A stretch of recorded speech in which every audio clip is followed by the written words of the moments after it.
নির্বাচনে আওয়ামী লীগ নিজেরাই নিজেদের অযোগ্য করেছে বলে মন্তব্য করেছেন প্রধান উপদেষ্টার প্রেস সচিব শফিকুল আলম।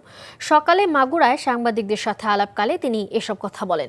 প্রেস সচিব বলেন, একটা রাজনৈতিক দল যদি হাতে অস্ত্র তুলে নেয়, সাধারণ মানুষ থেকে শুরু করে ছাত্রদের উপর গুলি করে, খুন করে, তখন কোনো মানুষই ওই রাজনৈতিক দলকে রাজনীতি করার সুযোগ দেবে না।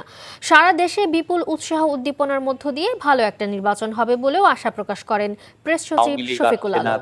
নির্বাচন ম্লান হবে এরকম কিছু না। গুম খুনে জড়িত সে তো পলিটিক্যাল স্পেস কেউ দিবে না, কেননা সে আবার আসলে সে আবার আপনার অধিকার হরণ করবে, আবার আপনাকে গুলি করবে। এক সময় না এক সময় শেখ হাসিনা এবং আসাদুজ্জামান কামাল কে দেশে ফিরতেই হবে, এবং যারা যারা আওয়ামী লীগের যারা যারা সবাইকেই বাংলাদেশে এনে তাদের বিচার করা হবে।